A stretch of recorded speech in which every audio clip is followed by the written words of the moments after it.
শুভেন্দু অধিকারী নির্বাচনে বিজয় হওয়ার পর মুসলমানদেরকে জয় শ্রীরাম বলতে বাধ্য করছে। মোদীকে ক্ষমতা থেকে নামিয়ে আমরা ভারতে ইসলামী পতাকা উদ্দিন করবো ইনশাআল্লাহ। শুভেন্দু এবং নরেন্দ্র মোদী অতি দ্রুত এই আগ্রাসন বন্ধ করুক, না হলে বাংলাদেশের জনগণ সে গাজাতুল হিন্দের ডাক দিবে, ভারতকে স্বাধীন করে টুকরো টুকরো করে দেবে ইনশাআল্লাহ। সারা বিশ্বে আজ মুসলমানদের উপর হামলা করা হচ্ছে, আমাদের মুসলমান ভাইদের পক্ষে আমরা আছি, আমরা প্রয়োজনে জীবন দিব। ভারত অভিমুখে মুফতি আমির মতো লং মার্চ করব, প্রতিবাদ করব।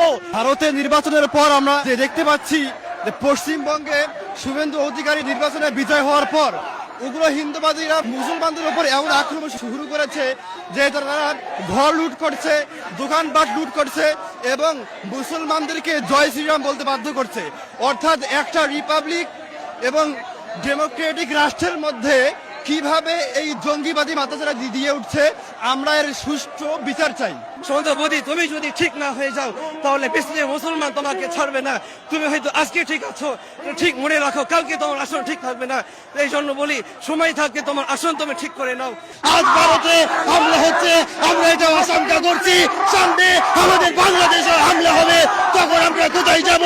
এই জন্য নরেন্দ্র মোদী যদি অতি তাড়াতাড়ি হামলা বন্ধ না করে তাহলে বাংলাদেশে আমরা হিন্দুদেরকে নিরাপদে থাকতে দেব না। বিশ্ব তো মুসলমানকে খারাপ বানানোর চেষ্টা করে, আসলে বিশ্বের সবচেয়ে শান্তিপ্রিয় এবং যারা শান্তিতে বিশ্বাসী মুসলিম জনগোষ্ঠী, কিন্তু তাদেরকে উত্তক্ত করলে পুরো বিশ্বকে আমরা দেখাই দেবো মুসলমান জাতি কি করতে পারে। যা 71 সালে করেছি, দ্বিতীয়বার করবো ইনশাআল্লাহ। সারা বিশ্বের সকল মানুষই জানে, মুসলিম যদি কোনো এক দেশে নির্যাতিত হয় তাহলে কোন দেশের মুসলমান সেখান চুপ থাকতে পারে না।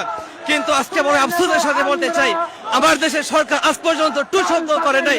তিনি কি মুসলমান না? তিনি কি মুসলমানের সন্তান না? শেখ জিয়া কি মুসলমান ছিলেন না? তাহলে তিনি কেন আজ পর্যন্ত মুসলমান হওয়া সত্ত্বেও সেই নরেন্দ্র মোদীর বিরুদ্ধে একটা টু শব্দ করে নাই? আজকে ভারতের মুসলমান নির্যাতিত, ফিলিস্তিনের মুসলমান নির্যাতিত, কিন্তু আমাদের দেশের সরকার টু শব্দ করে নাই। এই জন্য তাকে বলতে চাই, আপনি যদি মুসলিমের সন্তান হয়ে থাকেন, উম্মতে মুহাম্মদী হয়ে থাকেন, তাহলে অতি শীঘ্রই নরেন্দ্র মোদীর বিরুদ্ধে একটা আলোচনা